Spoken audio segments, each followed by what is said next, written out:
Hi everyone, I'm Rincey and this is Rincey Reads. Today I'm going to be doing my November wrap-up. November was kind of a weird month for me, just emotionally and life-wise. There was just a lot of stuff happening. So I didn't do a lot of reading. I still did some, but not a lot. And I also didn't put up a lot of videos. I kind of just needed to give myself a break and deal with other things happening. So the first video I did in November was the Reading Diversely tag, which was really great because apparently you guys really liked seeing that tag, and you guys also left a lot of really great suggestions in the comment section of that tag.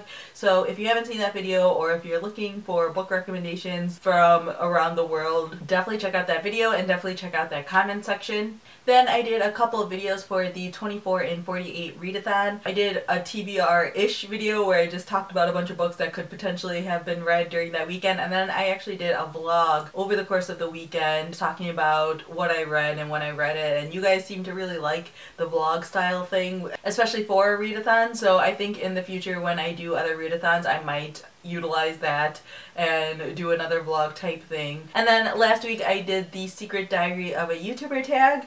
I was tagged by Rose Mandering and I tagged a bunch of people in that video as well, so check that out if you haven't already. And then the only book review I put up this month was for Yes Please by Amy Poehler, which I absolutely adored, in case you didn't know already. Like I mentioned earlier, November was kind of a weird month for me, and I wouldn't say I was in a reading slump in November because I read plenty of books, but I feel like everything I was picking up, even if it was good or bad, like no matter what the quality of the book was, I felt very meh about all of the books that I was reading. And part of me was wondering whether or not it was me or if it was just the books that I was picking up during that time, but I feel like it was just like a weird funk I was in with my books. So I feel like all of the books that I read this month were just like 3-star books. So the first book I finished this month was The Slow Regard of Silent Things by Patrick Rothfuss. This is a novella. It takes place in the King Killer Chronicle world, which is The Name of the Wind and The Wise Man's Fear, which I absolutely adored those books. And so this is a novella told from the point of view of Ori,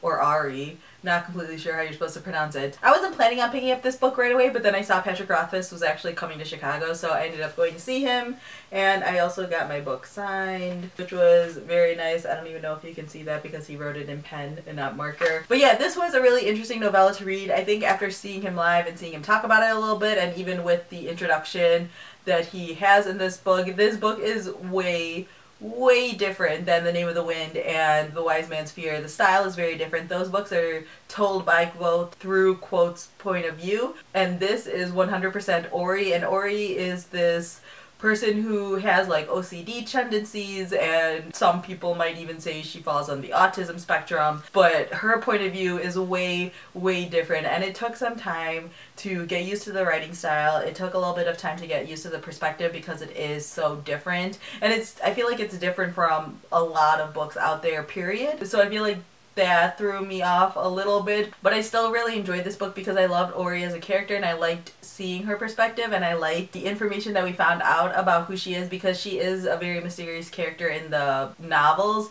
and so having a novella just from her point of view was actually really nice, and I have a feeling that she is going to play a bigger part in the final book of the series. This is all just complete speculation. Then I also read the second and third book in the Gallagher Girl series. I always forget the name of the series. This is Cross My Heart, I Hope to Spy, and Don't Judge a Girl by Her Cover by Allie Carter. These are like middle grade young adult books that take place in this world where the Gallagher Girl Academy is basically a secret spy school for teenage girls, which is exactly my jam. I picked these two up because of the 24 and 48 readathon originally, but then I just kept reading. Like, I read one of these during the readathon, and then I picked up the second one just because of the weird mood I was in. I didn't want anything super heavy or like super literary. I just wanted something that was fun and cute but still interesting, and it was just like the perfect books to be reading during this month when my brain couldn't handle much else. Then I read Skylight by Jose Saramago. He is a Portuguese writer that passed away. I think he won the Nobel Prize. Yeah, he won the Nobel Prize for Literature. I believe they say that this is the first manuscript that he ever wrote, and it was just never published, and so it was found after his death, so then they decided to publish it. So this was already published in Portuguese, I believe, a little while ago, and it's coming out in English in February, and I got myself a early copy of the book, and I really enjoyed this. It basically just follows this like neighborhood, and you're following different families that live in these different apartment complexes in this neighborhood. It's really hard to explain much more than that because I don't want to go into every family's storyline, but it's just really interesting to have peeks into all of these different families' lives and just like what they share with each other as a family and what they end up sharing with the neighbors around them and what the neighbors around them do and don't know. This book is full of just like family drama and love drama and like gossip, and I felt like I was reading a telenovela, which is not a bad thing. I totally love those types of shows, so I felt like that was the type of book that I was reading, and I really enjoyed it for that.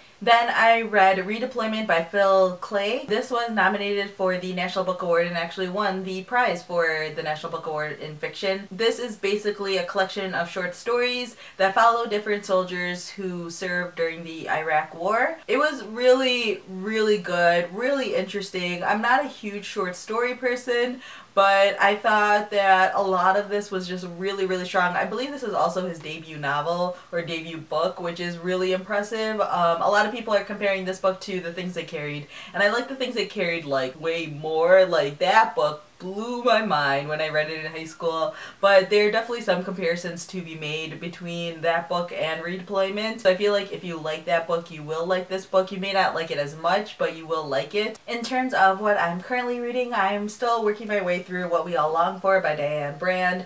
I mentioned this in my 24 and 48 vlog. I am enjoying this book, but I feel like I'm just having a hard time getting really into it, but I am past the halfway point and I feel like I'm starting to get drawn into the stories a lot more, so I'm hoping to finish this off like within the next day or two. I'm also currently reading Please Ignore Vera Dietz by A.S. King. I received this in my quarterly box sometime this year, and so I finally picked it up. This is my workbook, so I currently have this as an ebook checked out from my library as well, so that way I can read it when I'm at work.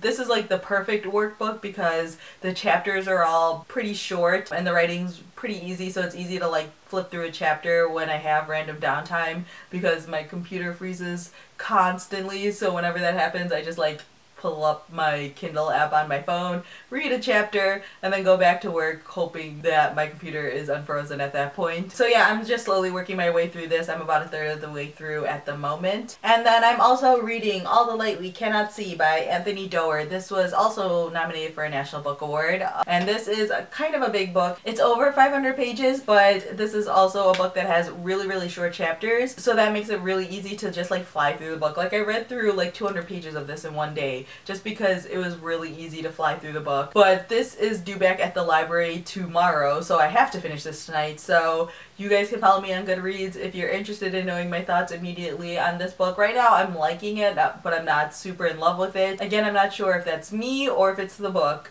but I have a very strong feeling it's me. But I am liking it, and I am gonna finish it off hopefully tonight, so that way I can return it back to the library. So yeah, that was my November. If you've read any of the books that I have mentioned, feel free to leave a comment down below letting me know what you guys thought of it. I'm not really sure how December is gonna go here on my channel, just because December is a really busy time with the holidays and everything. Usually I take December kind of off and I only put up one video a week, so that I will have at least one video a week in December. I'm not sure if I'm going to be doing reviews or not. It very much depends on whether or not my brain gets out of this weird space it's been, combined with the amount of time that I'm going to have. So stay tuned. Worst case scenario is I don't do reviews and you'll find out what I felt about all the books at the end of the month, but I will be hopefully getting back more into the swing of things, reading more books and things like that. So yeah, that's all I have for now. Thanks for watching.